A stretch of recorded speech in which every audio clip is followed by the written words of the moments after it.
प्रिय छात्र एवं छात्राओं, हिंदी ज्ञान प्रवाह चैनल में आप सभी का स्वागत है। आज हिंदी में सबसे महत्वपूर्ण विषय लेकर के आए हैं संधियाँ, जो कक्षा 10 से लेकर के और प्रतियोगी परीक्षाओं तक आपको देखने को मिलेगा कि संधि का प्रश्न जरूर आया है। तो आइए आज चलते हैं सबसे पहले स्वर संधि में। स्वर संधि अर्थात स्वर संधि किसे कहते हैं? स्वरों के मेल में जो विकार उत्पन्न होता है उसे स्वर संधि कहते हैं। स्वर संधि में 5 भेद हैं। तो सबसे पहले हम आते हैं दीर्घ संधि में।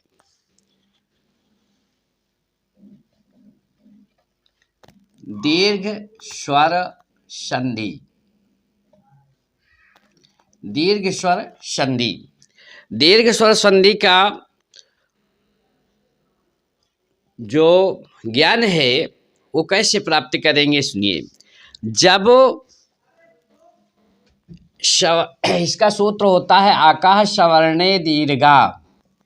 आकाह सवर्णे दीर्घा। आकाह सवर्णे दीर्घा का मतलब है कि छोटा आ, बड़ा आ, छोटी ई, बड़ी ई, छोटा ऊ, बड़ा ऊ। ये शब्द अर्थात आ प्लस आ, चाहे ये छोटा हो चाहे बड़ा आ हो, आ और आ का मेल जब होगा तो हमेशा बड़ा आ हो जाएगा। और बड़ा की मात्रा आप जानते हैं ये होती है। इसी प्रकार से छोटी ई या बड़ी ई प्लस छोटी ई और या बड़ी ई तो बराबर हो जाता है बड़ी ई। बड़ी की मात्रा ये होती है। इसी प्रकार से चाहे छोटा ऊ हो और चाहे बड़ा ऊ हो, और इधर भी ऊ हो या बड़ा ऊ हो तो बराबर हो जाता है बड़ा ऊ। तो बड़ा ऊ की मात्रा होती है ये। तो आपने समझा होगा कि सवर्ण का मतलब है एक ही प्रकार का वर्ण, चाहे वो छोटा हो या बड़ा हो। जैसे ई और ई, ऊ और ऊ। अब अगर शब्द लिखा हुआ है तो आप कैसे पहचानेंगे कि यह दीर्घ स्वर संधि है? तो देखिए, यहाँ पर लिखा हुआ है विद्यालय, देवालय। तो आप देखेंगे कि इसमें होता क्या है कि या तो बड़ा की बीच में मात्रा होगी, या बड़ी की मात्रा होगी, या बड़ा ऊ की मात्रा होगी। अब आप गौर करिए, विद्यालय में यहाँ पर देखिए बड़ा की मात्रा, देवालय में वा में बड़ा की मात्रा, रविंद्र में वा में बड़ी की मात्रा, कवीश्वर में बड़ी की मात्रा, भानुदय में ना में बड़ा ऊ की मात्रा, साक्षर में सा में बड़ा की मात्रा, यहाँ पर बड़ा ऊ की मात्रा, यहाँ बड़ा की मात्रा। तो जब बड़ा आ की मात्रा या बड़ी ई की मात्रा या बड़ा ऊ की मात्रा लगी हो तो देखते ही आप बोल देंगे कि ये दीर्घ स्वर संधि है। और जब आपको विच्छेद करना होता है तो क्या करेंगे कि उसी स्वर से स्वर अलग कर देते हैं। जैसे देखिए, जैसे लिखा हुआ है विद्यालय, तो विद्यालय का हो जाएगा विद्या प्लस आलय।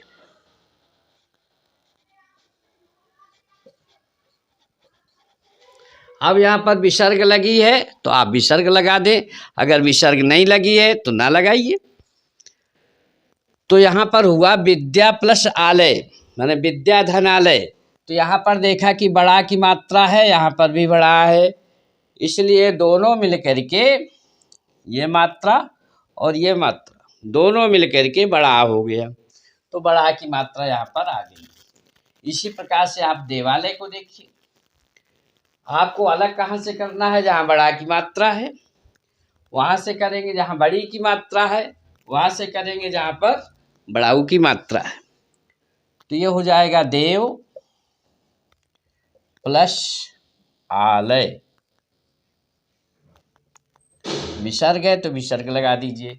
अब आपने देखा कि वा के साथ आ जुड़ा हुआ है।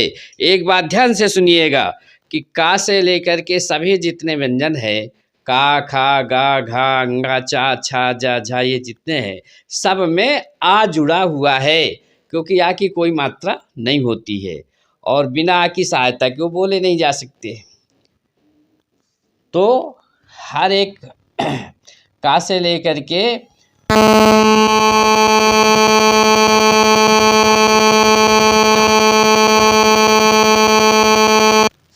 इसके बाद आते हैं रवींद्र में। तो हमने कहा ना कि जहाँ बड़ा की मात्रा या बड़ी की मात्रा या बड़ा उ की मात्रा होती है वहीं से तोड़ना होता है। तो एक शब्द हो गया रवि, और फिर क्या बचा, बड़ी की मात्रा है तो इसका मतलब यहाँ पर जब ई की मात्रा आई है तो यहाँ भी ई ही आएगा, तो इंद्र हो गया।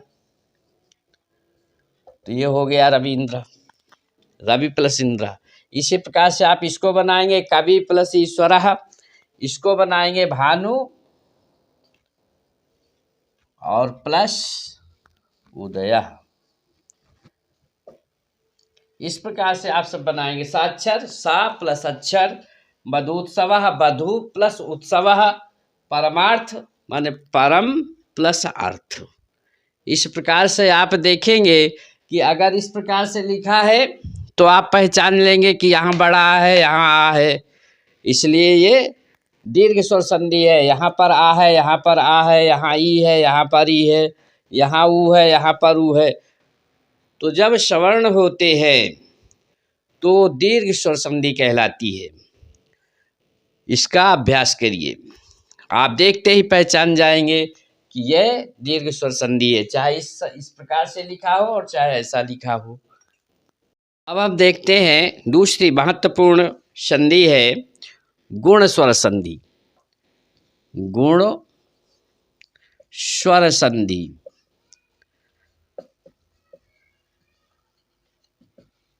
गुण स्वर संधि, गुण स्वर संधि आप देखते ही पहचानेंगे, लेकिन उसका है क्या।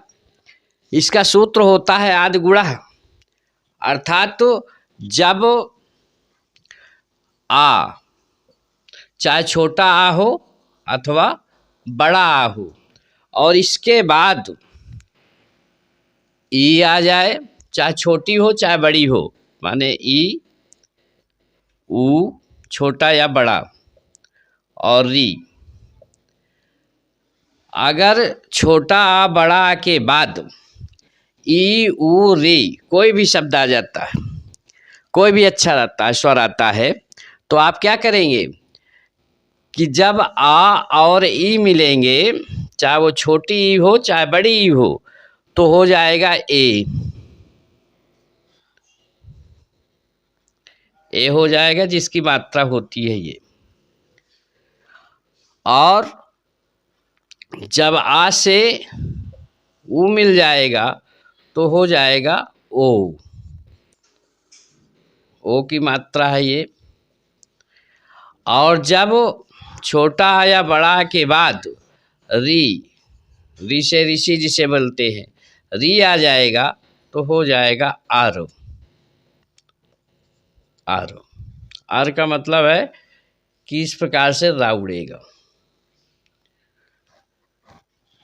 तो आपने देखा कि जब छोटा अथवा बड़ा के बाद ई आता है तो ए हो जाता है, आ और ऊ जब मिलता है तो ओ हो जाता है, और आ और री जब मिलता है तो अर हो जाता है।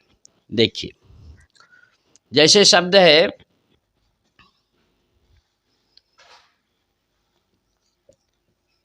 महेश, महेश, नरेंद्र, नरेंद्र। इसी प्रकार से आप देखेंगे कि इसमें एक ही मात्रा है, इसमें एक ही मात्रा है, नरेंद्र में। महेश, नरेंद्र, सुरेंद्र।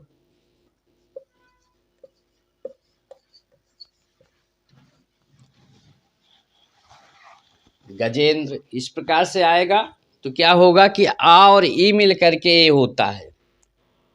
तो जैसे महेश आ गया तो इसका हो जाएगा महा प्लस ईश, महा प्लस ईश हो गया, महाधनीश माने महेश। इसी प्रकार से नरेंद्र है तो नर प्लस इंद्र, नर प्लस इंद्र। तो देख करके ही आपको पता चलेगा कि नरेंद्र, महेंद्र, सुरेंद्र, इस प्रकार के शब्द आ रहे हैं। तो इस प्रकार के शब्दों को देख करके आप समझ जाएंगे कि ये गुण संधि है। सुरेंद्र को भी इसी प्रकार से बनाएंगे जैसे नरेंद्र बना हुआ है, सुर प्लस इंद्र करके। जैसे शब्द आ गया महोत्सव, तो यहाँ पर हो जाएगा महा, ये सकता है कुछ, ये हो गया महा प्लस उत्सव, महोत्सव, महा प्लस उत्सव। तो महोत्सव, महा प्लस उत्सव, इस प्रकार से आप समझ जाएंगे कि ये गुण संधि है। इसी प्रकार से जैसे आ गया देवर्षि, देवर्षि, तो यहाँ पर देखा कि रा उड़ा हुआ है तो हम कहेंगे देव प्लस आर तब होता है जब आ के बाद री आता है, तो ये हो जाएगा री, और बचा आपका सी, तो देवर्षि, देव प्लस ऋषि।